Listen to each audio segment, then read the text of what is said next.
어느 목사님께서 교회를 첫 부임해서 부임 설교를 하는데 너무 긴장한 나머지 설교를 하던 중에 성경에 나온 이야기를 하다가 그만 실수를 하고 말았습니다. 그때 설교의 내용은 이런 거였습니다. 여러분, 니고데모는 신분이 세리였고 그는 키가 작았습니다. 그런데 그는 예수님을 몹시 보고 싶어 했습니다. 목사님의 설교를 듣고 있던 성도들이 여기저기서 수군거리기 시작했습니다. 목사님은 첫 부임을 해서 성도들의 상황을 또 이 교회의 상황을 잘 모르기 때문에 성도들이 그렇게 반응하는 걸 보고 자신의 설교가 은혜가 되는가 보다 생각을 하고 좋게 생각을 하고 힘을 내서 설교의 내용을 이어갔습니다. 그때 예수님이 니고데모가 사는 동네에 오셨습니다.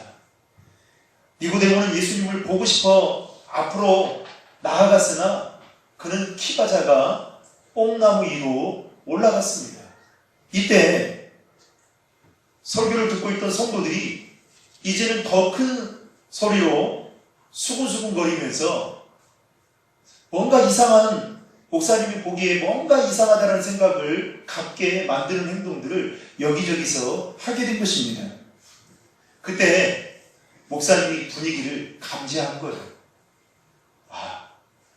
얘 설교가 뭐가 이상이 있는가 보구나. 그런데 그래도 다행인 것은 목사님이 자신이 지금 설교하는 내용이 지금 틀리구나라는 것을 그때서야 감지를 하게 된 것입니다. 그런데 문제는 설교를 중간에 멈출 수 있는 그럴 만한 상황이 전혀 아니었다는 것입니다. 이게 빠지게 된 목사님이 잠시 고민을 하게 된 거죠. 그리고 순간의 재치를 발휘해서 이렇게 설교의 내용을 이어갔습니다. 여러분, 그때 삭개오가 이렇게 외쳤습니다. 니고데모야, 빨리 내려와라. 그 자리는 내 자리야. 목사님은 그날 재치를 발휘해서 설교를 무사히 마치게 되었다는 우스운 이야기가 있는데요. 여러분, 오늘 제가 신도림 중학교에 첫 부임을 해서 부임 설교를 하는 날입니다. 여러분들이 보기에 제 얼굴빛이 어떻게 보이시나요?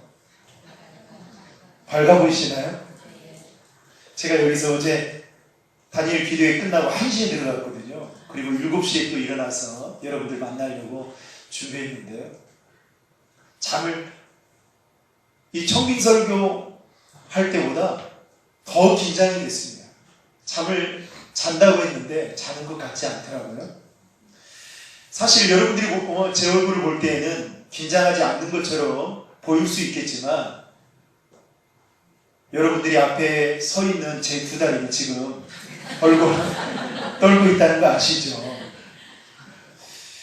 그런데 오늘 여러분들이 저를 사랑의 눈빛으로 바라봐 주신다면 큰 힘이 되어서 실수를 하지 않고 말씀을 잘 전할 수 있겠다는 생각이 들었습니다. 그렇게 봐주시기를 바라면서 이 시간 좌우에 옆에 계신 분들과 이렇게 인사를 나누면 어떨까 싶습니다. 옆 사람 바라보십시오. 당신이 긴장하면 나도 긴장합니다. 네, 한 번만 인사하겠습니다. 긴장하지 마시고 은혜 받으십시오. 네, 사실 여러분들 긴장할 필요 없잖아요. 긴장 제가 하는데. 여러분, 복음서를 읽다 보면 어떤 한 사건이나 인물에 관해서 한 복음서가 아닌 사복음서에서 다 기록되어져 있는 것을 우리는 쉽게 볼 수가 있습니다. 그만큼 사복음서에 마태복음, 마가복음, 누가복음, 요한복음이라는 이 사복음서에 다 기록되어져 있다는 것은 그 사건이, 그 인물이 주는 중요한 메시지가 그 안에 숨겨져 있다는 것이죠. 특별히 오늘 우리가 읽은 본문의 말씀은 사복음서에 다 기록되어져 있다는 점에서 우리는 주목해서 살펴봐야 될 것입니다. 어린이 동화 중에 이런 이야기가 있습니다. 옛날 어느 시골 마을에 형과 아우가 사이좋게 살고 있었습니다. 그런데 부모님이 돌아가시고 난 후에 형과 아우는 똑같이 재산을 나누게 되고 그리고 함께 농사를 짓기 시작했습니다. 가을이 되자 농사에 있던 그 수확들을 거두게 되고 그리고 함께 수확한 벼섬을 똑같이 나누게 되었습니다. 그런데 그날 밤 형이 곰곰이 생각을 하게 됩니다. 아무래도 동생이 이제 막 결혼을 해서 살림살이를 시작할 때면 들어가는 것들이 많을 텐데 이렇게 형이 생각을 하고 그날 밤 몰래 자신의 뱃섬을 가져다가 아우의 뱃섬 위에 자신의 뱃섬을 올려놓고 집으로 돌아오게 되었습니다. 같은 날 아우도 생각을 하게 된 것입니다. 형님 댁은 우리 식구보다 더 많아서 아무래도 나보다 양식이 더 많이 필요할 것이다 라고 생각을 하고 그날 밤 자신의 뱃섬을 가지고 형님 뱃섬에 몰래 올려놓고 오게 된 것입니다. 그렇게 며칠 동안을 멸치밤을 그렇게 했던 것입니다. 그런데 놀라운 것은 형과 아우가 자신의 뱃섬이 날마다 달아지는 것이 아니라 똑같은 것입니다. 이유가 무엇 때문인지 몰랐던 것입니다. 그런데 어느 날 밤 형과 아우가 그날도 동일하게 자신의 뱃섬을 가져다가 형은 동생의 뱃섬 위에 그리고 동생은 형의 뱃섬 위에 자신의 것을 올려놓고 가는 도중에 형과 아우가 만나게 된 것입니다. 그리고 그때서야 비로소 왜 내 뱃섬이 지금까지 똑같았는지를 그 이유를 알게 된 것입니다. 그리고 형제는 우애가 더 깊어지고 더 행복하게 살았다는 그런 이야기. 저는 이 이야기를 보면서 우리 신도림 중앙교회 성도들이 형과 아우처럼 서로에게 그런 사랑, 다시 말하면 서로의 형편을 돌아보고 또 배려해주고 사랑의 마음을 함께 나눌 수 있는 그런 성도들이 우리 신도림 중앙교회 안에 많았으면 좋겠다라는 생각을 가져보게 되었습니다. 특별히 오늘 말씀을 보게 되는 아리마대 요셉은 이와 같은 사람이라고 동의하고 칭찬할 만한 사람이었다는 것입니다. 아리마대 요셉은 예수님의 죽음과 함께 등장했던 대표적인 사람인데요. 마태복음에 보면 아리마대 요셉에 대해서 이렇게 이야기합니다. 그는 부자이고 예수님의 제자였다. 이렇게 소개하고 있습니다. 당시 그는 예루살렘 부근에 좋은 무덤을 소유하고 있는 것만 보더라도 아리마대 요셉은 상당한 재력가였다. 성경학자들은 이렇게 내다보고 있습니다. 그뿐만 아니라 마가복음에서 이 아리마대 요셉에 대해서 설명하기를 이렇게 말합니다. 그는 존경받는 공회원이었고 하나님의 나라를 기다리는 자였다. 이렇게 소개하고 있습니다. 그리고 누가복음에 가서는요, 요셉은 유대인의 최고 종교재판기관인 산헤드린 공회원이었다라고 이야기하고 있습니다. 그 당시 산헤드린 공회원이라고 한다면 약 70명으로 구성되어 있는데요. 이 공회원이라고 한다면 아주 지위가 높은 사람이었습니다. 오늘날로 말하면 국회의원 정도 이렇게 볼 수 있습니다.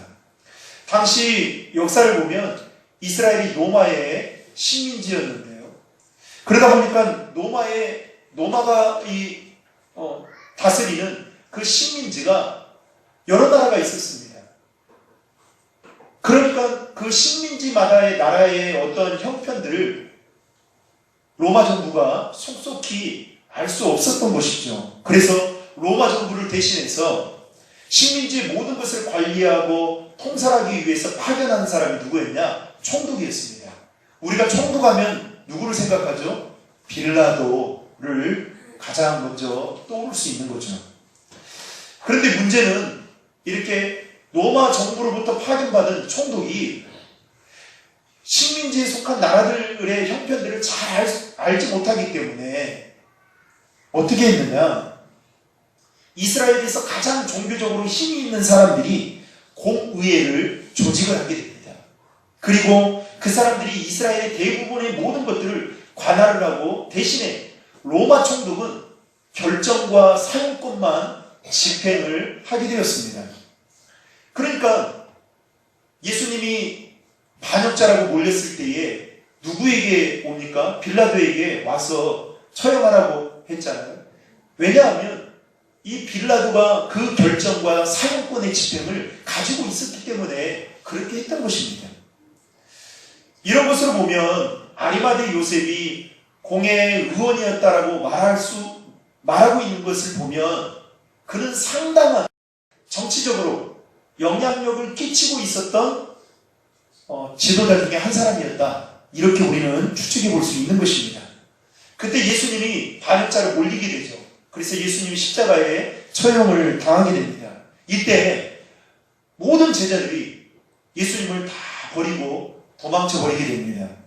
예수님의 수제자였던 베드로도 우리가 성경을 통해서 보았듯이 달아나 버리는 것을 알 수 있습니다. 성경에 보면 어떤 이는 겁이 나서 겉옷을 벗어버리고 달아났다라고 말할 만큼 예수님이 처형당하는 그때의 상황이 얼마나 암울했던 상황이었는지를 짐작해 할 수 있는 것입니다.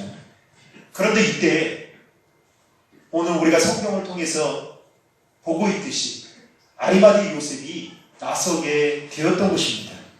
다시 말해서 예수님의 시신을 장례 치러줄 사람이 아무도 한 사람도 없던 그때에 아리마대 요셉이 나서게 되었던 것입니다. 오늘 말씀 38절에 보면 아리마대 요셉은 예수님의 제자였으나 뭐라고 말하냐면 유대인이 두려운 나머지 예수님의 제자라는 사실을 공개적으로 숨기고 있었던 사람이었다라고 소개하고 있습니다. 그랬던 그가 로마 총독인 빌라도에게 가서 뭐라고 이야기하냐면 내가 이 사람의 시체를 장사할 수 있도록 허락해 주십시오. 이렇게 요청을 하게 되는 것이죠. 여러분, 이 행동으로 말미암아 아리마대 요셉의 신분이 이제 로마의 정부와 그리고 총독에게까지 그 신분이 드러나게 되는 순간이었다는 사실입니다. 여러분, 아리마대 요셉이 빌라도 총독에게 가서 한 말과 그의 행동은 어쩌면 대단한 이용을 동반하는 것이었습니다. 왜냐하면 부자이면서 사내들인 공회의 의원이었던 그가 이런 행동을 함으로 인해서 그가 앞으로 받게 되는 어려움들이 많았기 때문입니다. 예를 들면 이런 것이죠. 그가 이렇게 자신의 신분을 노출함으로 인해서 어떻게 될까요? 공회의원직을 박탈당할 수 있게 되겠죠.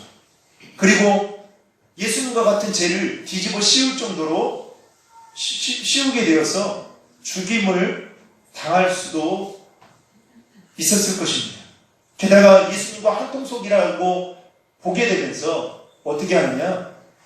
사내들인 공회의원에서 출교를 당하거나 아니면 자신의 전 재산을 전부 다 빼앗기는 일들이 있었을 것입니다.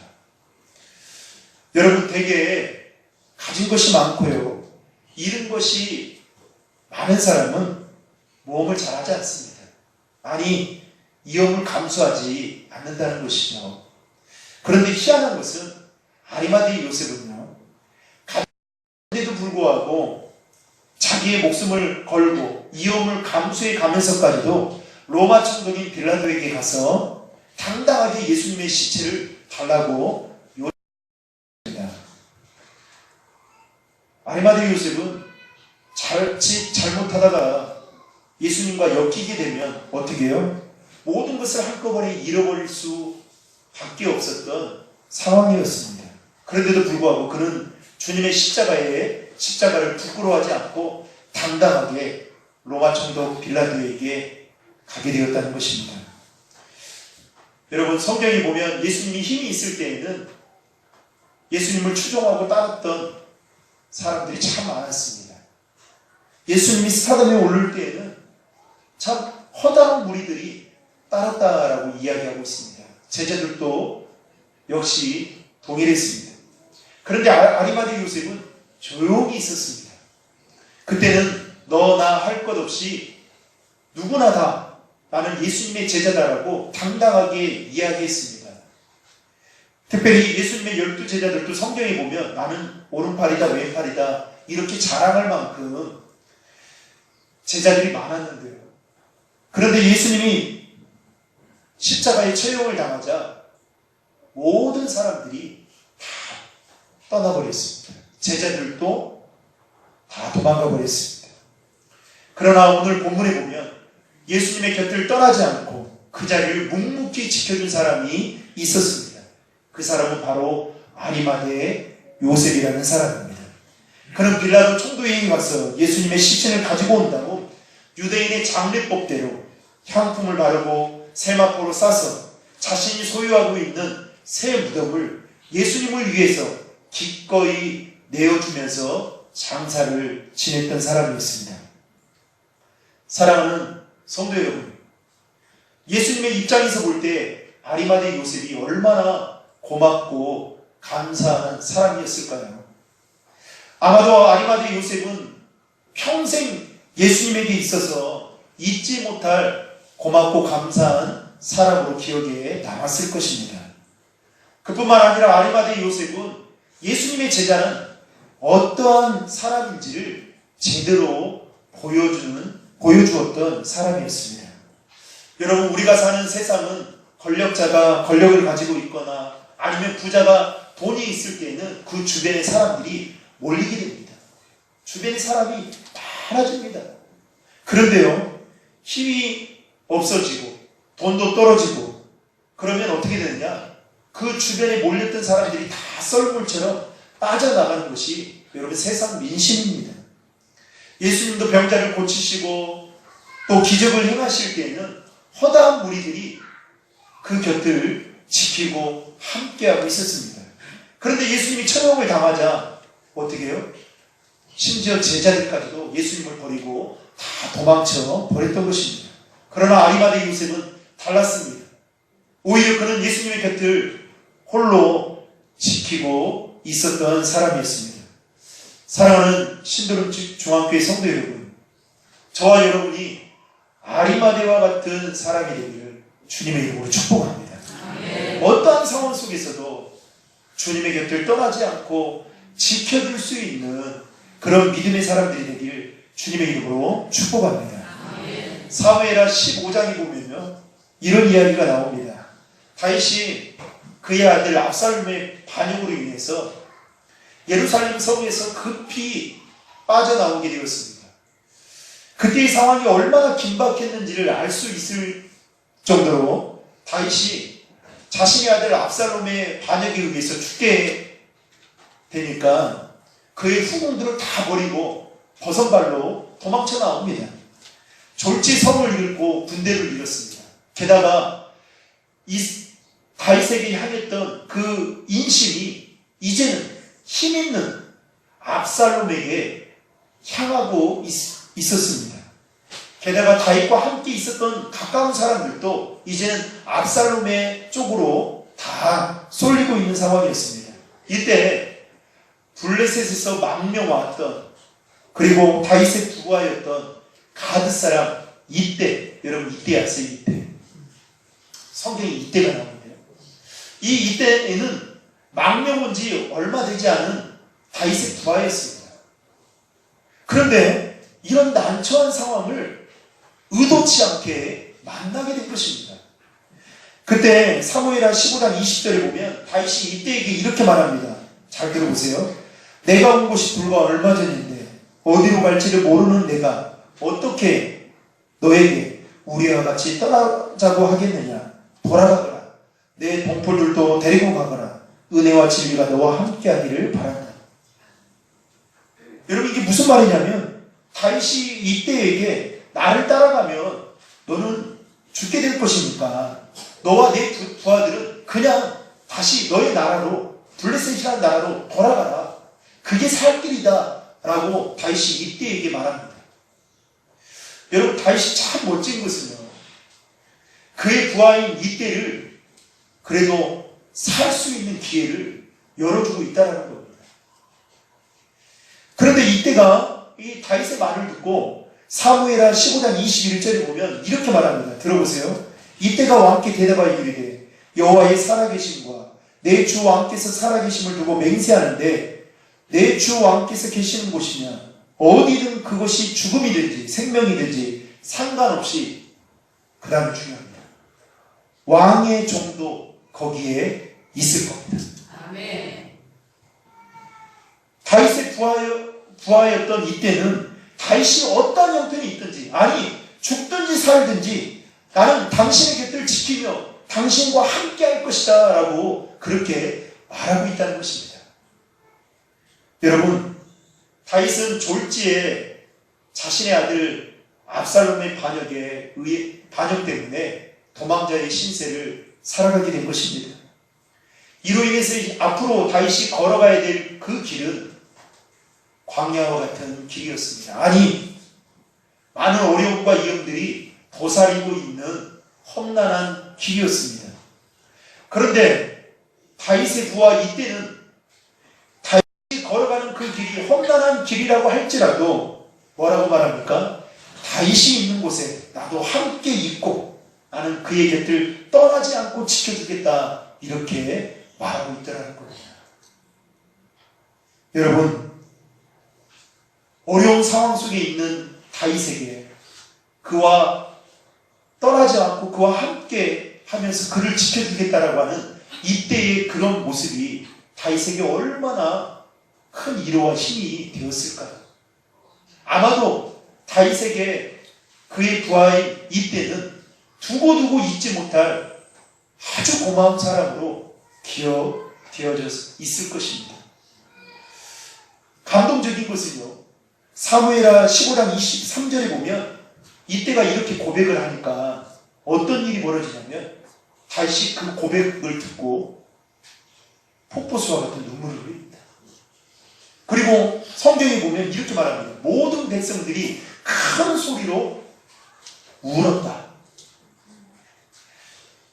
다윗을 위하는 이때의 모습이요, 다윗 자신뿐만 아니라 이스라엘 온 백성들에게 큰 감동을 주었다는 사실입니다. 여러분, 감동을 줄 수 있는 사람, 참 멋진 사람 아니겠습니까? 후에 이때가요, 압살롬의 반역을 진압하는데 결정적인 역할을 하게 되는 군대 지휘관 역할을 잘 감당하게 됩니다. 사랑하는 성도 여러분, 말씀을 준비하면서 개인적으로 저는 이런 마음을 갖고 기도했습니다. 하나님, 제가 부족한 저지만 우리 신도림 중학교의 성도들에게 이때와 같은 사람이 되겠습니다. 기쁠 때나 슬플 때나 힘들 때나 어려울 때나 언제나 변함없이 우리 성도들의 곁에 떠나지 않고 지켜주면서 큰 힘과 위로가 되어줄 수 있는 이때와 같은 그런 목사가 되겠습니다 라는 마음을 갖게 되었습니다. 아마 여러분들이 저에 대한 기대를 하고 있을 거라 생각해요. 당연한 것이죠. 이 전울 목사가 어떠한 일을 할까 여러분들이 아마 불꽃 같은 눈으로 지켜볼 거라고 생각합니다. 그런데 제가 말씀을 준비하면서 생각을 좀 바꿨어요. 내가 신도림 중학교에 와서 많은 일들을 해야 되겠죠. 또 하나님 저에게 주신 사명이 있을 거라 생각합니다. 그러나 오늘 말씀을 준비하면서 하나님 저에게 주신 마음은